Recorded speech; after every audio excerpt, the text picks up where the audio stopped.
प्रणाम। हमर नाम आशीषा छी। MCS UK के Gen Next के तरफ से दिवाली के बहुत बहुत शुभकामना।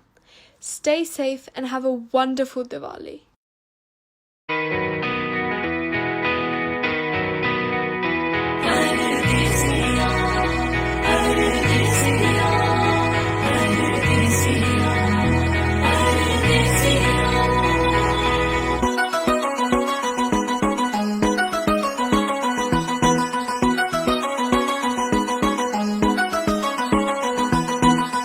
I've been waiting for you so long, my love.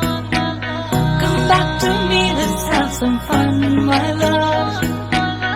You're the one, the only one, my love. Can't live without you, Paradisia. Can't live without you, Paradisia.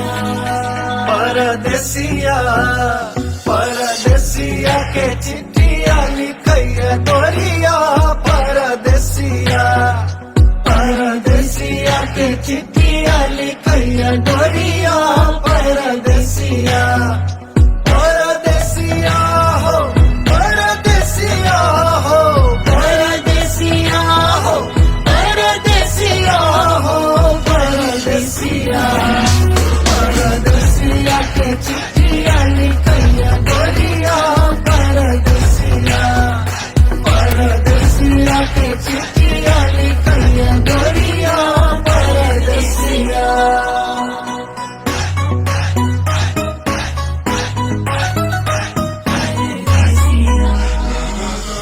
जब परदेसिया नगर बिचे आयल, जब परदेसिया नगर बिचे आयल, मिठ मिठ पूवा पकावे गोरिया, ओह मिठ मिठ पूवा पकावे गोरिया परदेसिया परदेसिया के चिट्ठिया लिखैया गोरिया परदेसिया परदेसिया के चिट्ठिया लिखैया गोरिया परदेसिया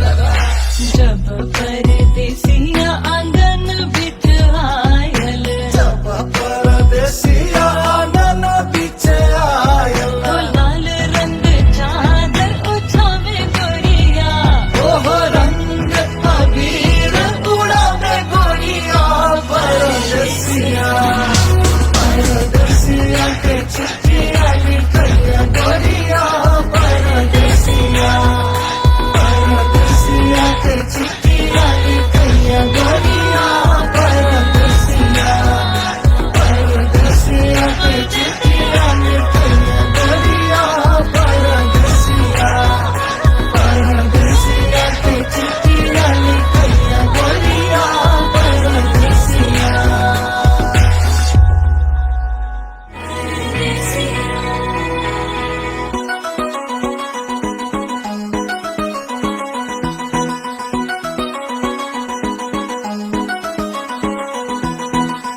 I've been waiting for you so long, my love. Come back to me, let's have some fun, my love. You're the one, the only one, my love. Can't live